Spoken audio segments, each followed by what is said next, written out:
This monologue was based on an interview with a woman who had a good experience with a man because he liked to look at it.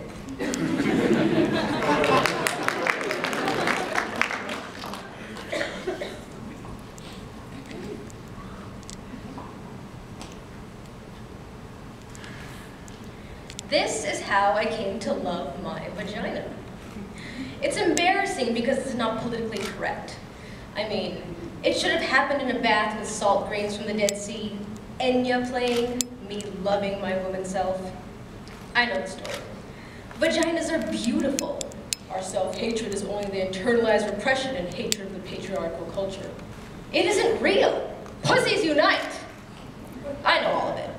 Like if we'd grown up in a culture where we were taught fat thighs were beautiful, we'd all be pounding down milkshakes and Krispy Kremes, lying on our backs, spending our days thigh expanding. But we didn't grow up in that culture. I hated my thighs and I hated my vagina even more. I thought it was incredibly ugly. I was one of those women who had looked at it and wished I hadn't. It made me sick. I pitied anyone who had to go down there. In order to survive, I began to pretend there was something else between my legs. I imagined furniture, cozy futons with light cotton comforters, little velvet settees, leopard rugs, or pretty things, silk handkerchiefs, quilted pot holders, or place settings.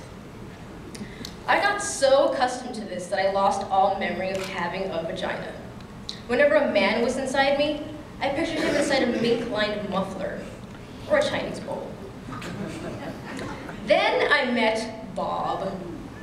Bob was the most ordinary man I had ever met.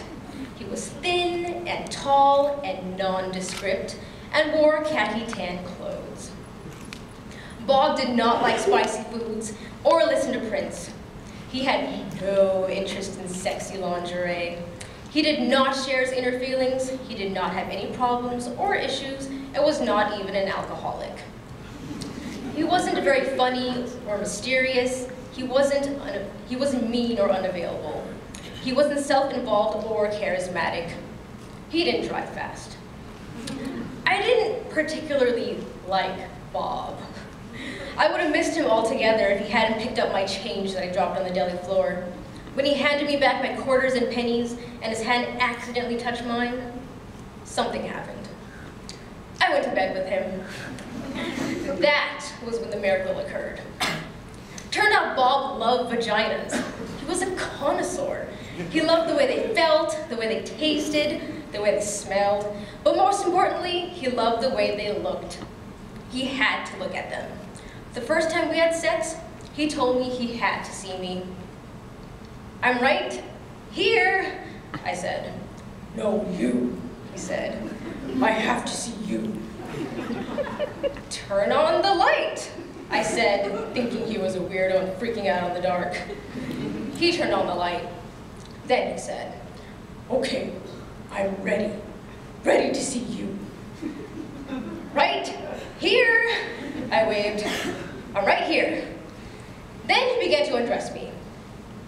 "What are you doing, Bob?" I said. "I need to see you," he replied. "No need," I said. "Just do it." "I need to see what you look like," he said. "But you've seen a leather couch before," I said. Bob continued. He would not stop. I wanted to throw up and die.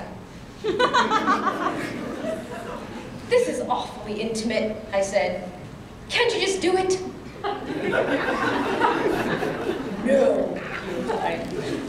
"It's who you are. I need to look." I held my breath. He looked and looked. He got breathy and his face changed. He didn't look ordinary anymore. He looked like a hungry beast. "You're so beautiful," he said. "You're elegant and deep and innocent and wild." "You saw that there?" I said. It was like he read my palm. "I saw that."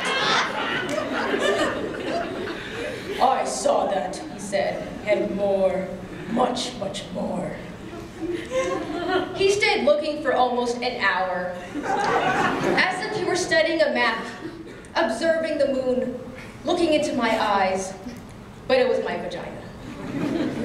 In the light, I watched him looking at me, and he was so genuinely excited, so peaceful and euphoric. I began to get wet and turned on. I began to see myself the way he saw me. I began to feel beautiful and delicious, like a great painting or a waterfall. Bob wasn't afraid. He wasn't grossed out. I began to swell, began to feel proud, began to love my vagina. And Bob lost himself there. And I was there with him in my vagina, and we were gone.